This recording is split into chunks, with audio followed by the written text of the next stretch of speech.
Narapidana Lapas Kelas 2 Paledang Bogor hingga kini masih dalam pengejaran. Jadi tidak hanya faktor pengamanan saja, lapas yang melebihi kapasitas menjadi salah satu penyebab kuat warga binaan untuk kabur. 7 orang warga binaan kabur dari Lembaga Pemasyarakatan Kelas 2 Paledang Bogor Minggu pagi, terus dikejar petugas gabungan. 7 napi yang kabur adalah warga binaan yang tersangkut berbagai macam kasus. Salah satu pelaku yang dicari adalah Amiruddin, alias Amir, pelaku pembunuhan perempuan di Tanah Sareal 2 tahun lalu. Amiruddin bersama 6 tahanan lainnya berstatus tahanan yang tengah menjalani masa hukuman.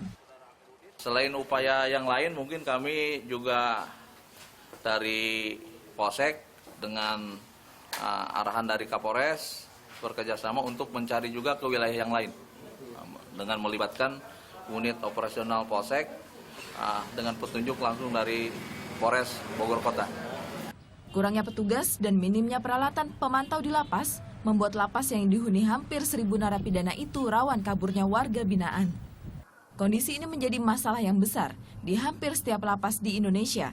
Yang terpenting juga adalah bagaimana kondisi petugas kita kan cukup tidak berimbang ya dengan infrastruktur yang ada, seperti jumlah pos-pos itu seperti di Lapas Paledang, karena jumlah penghuni kita, petugas kita kurang sehingga ada 2 pos yang tidak terisi.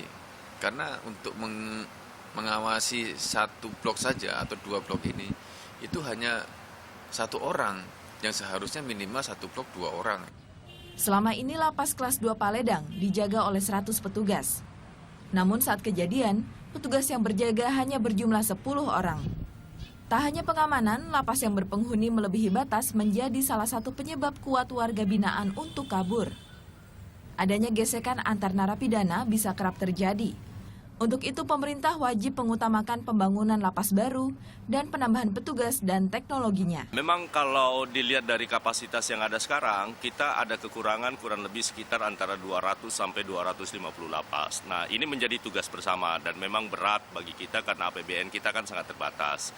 Tentu dengan keterbatasan itu, tetapi kita akan mencoba untuk membicarakan sedemikian rupa dengan pemerintah. Mudah-mudahan pemerintah juga dalam hal ini adalah Presiden itu bisa memberi prioritas kepada pembangunan lapas baru. Minggu pagi, 7 narapidana kelas 2 Paledang kabur setelah menggergaji dan menjebol jendela teralis besi di kamar 13 yang dihuni 20 orang narapidana. Ketujuh napi keluar lewat bagian samping lapas dengan menggunakan kain sarung dan sprei sebagai tali. Mereka kabur melalui pos yang tidak dijaga petugas. Pengejaran masih dilakukan. Kemenkumham akan mengevaluasi dan menindak tegas petugas yang lalai hingga menyebabkan warga binaannya melarikan diri. Yuniar Fatma, Anggi Ramadan melaporkan untuk NET.